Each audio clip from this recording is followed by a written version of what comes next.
welcome back to my film and TV channel. You're all staying safe and well. We're going on to Netflix today for a pretty bog standard off the shelf action comedy thriller from Netflix. It's directed by Julian Farino and this is simply called The Union. It runs for 107 minutes and it's been classed as a PG-13. This is released on Netflix on August the 16th. I'm doing this review on August the 17th. Yes, so I'll not let the dust settle too much on this one. What's it about? Well, it's about Mike. Mike is a down-to-earth construction worker and he's thrust into the world of super spies and secret agents. Yes, when his high school sweetheart, oh bless, Roxanne recruits him on a high-stakes US intelligence mission. Yes, no bells and whistles with this one. So I'll tell you who's in it and I'll tell you what I'm thinking and what other people are thinking. It's not just about my opinion. Please, if you are new to the channel, if you can push that subscribe button, push the bell notifications. It's great to have you on board. Everything film and TV, of course. And we do have memberships at the moment, 99p a month, and you get early access to all my stuff. You can get a copy of the script if you're interested. But that's more for the sort of football stuff I do as well. But I do stuff on my football team, Manchester City. A lot of history stuff that I don't publish for quite a while stored up there. So you get copies of scripts on sort of history on players and managers and stuff like that. So you get a hard copy. But if you can support me as the film and TV side, absolutely fantastic, 99p a month. And if you can support me, if you like the football as well, if you're into Manchester City or you know someone who might be, just give me a kick in my direction. It'd be great to have you on board for that as well. So yeah, we do have sponsors at the moment of the channel, and if you like your movie posters, and you gave you a little discount on these as well. So if you stick with me when I've done this review, find out a little bit more about that as well. My thanks to them.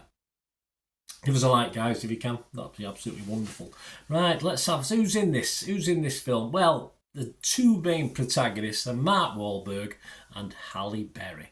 Yes, Mike Coulter also stars Adewale Akinyi Agbaji, something like that, my apologies.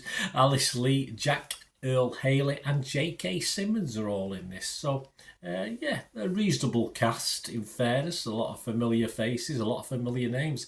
I do like Wahlberg. His style though never really changes, does it? He's it's a bit cruel to say one-dimensional, isn't it? But yeah, you either like him or you don't, and basically you'll probably either like his films or you won't, because these sort of films tend to be at his best. He's a safe pair of hands when a film is sort of formulaic, and this is exactly on that sort of level.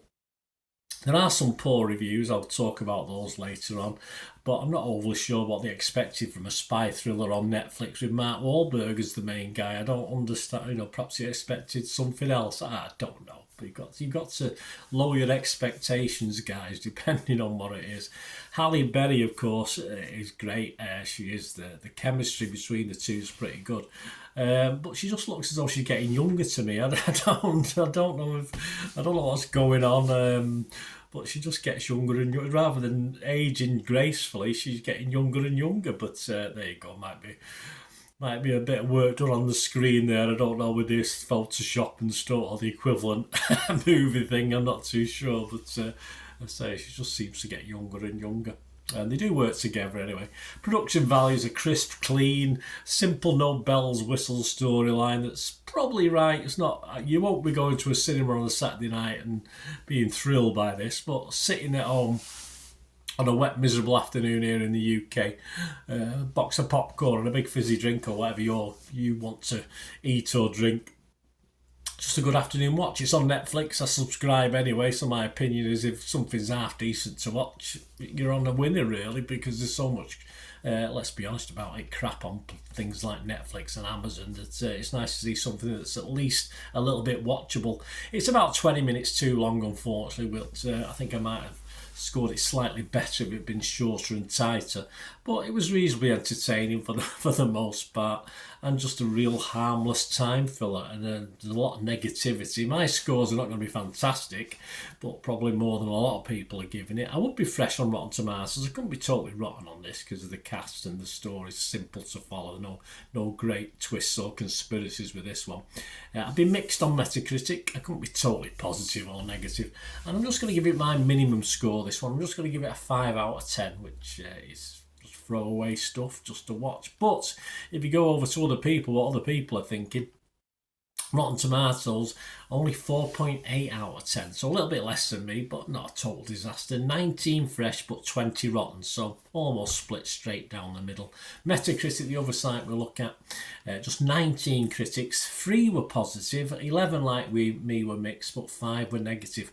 Matt Looker from Total Film give it a 60%. He said, Berry and Wahlberg's engaging dynamic elevates this nonsensical action caper. Forgettable fun. Yeah, say the same myself. Give it 60, so that wasn't bad. John Nugent, though, from Empire Magazine, he wasn't impressed. He gave it 40 out of 100. He said, deeply forgettable and disposable. That's not necessarily a bad thing.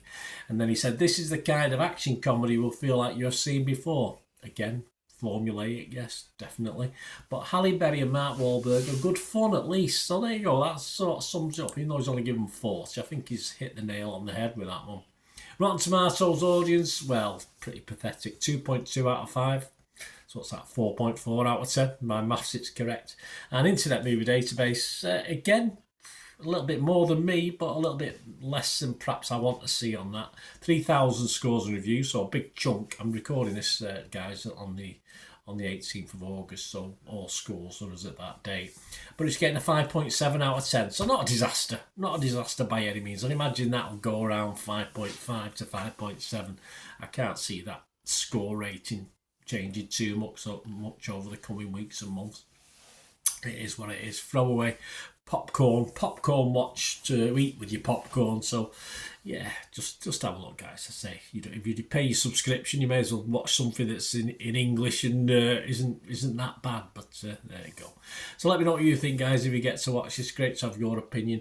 I did say we've got some sponsors at the moment. Yeah, Piat 6505, they got a little eBay shop. They sell movie posters, mainly from the 90s and the 2000s. I've got some in the background there. And of course, they do the odd, of course, we don't know, we might not know, but they do DVDs, classic DVDs, some classic films, some foreign films as well. And they're currently listing, they can't keep listing, they don't list it as these other jobs, but they can list gradually, and I think they've got about 600 items at the moment, so plenty to choose from. But for every poster they've listed, it's probably got 2 or 3 they haven't listed yet. So if there's anything from that era, the 90s to the 2000s, you like, or an actor you like from that era, just message them, they'll tell you they've got it not been listed yet. And yeah, so just great value, the greatest gifts. Treat yourself, treat a friend. You can buy the poster and get a nice frame for it and give it your family and friends rather than a pair of socks. It makes a little bit of difference if they like a certain actor or film from that era. Certainly old your mums and dads, etc., or your granddads might like films from them. But just have a good look round. If you do place an order, just mention me, and you'll get an automatic 10% refund straight away before they even post it out. The post out within 24 to 48 hours. So my thanks to Piat 6505 for sponsoring the channel. My socials are on screen, so if you want to help us out, sponsor the film and TV channel or the football side of it, or both, it doesn't matter, please get in touch and we can have a chat about that. There you go, guys. Especially let me know your thoughts on this film. Great to hear them. Until we meet again, I only ever ask one thing, don't I? Please stay safe, everyone. Bye for now.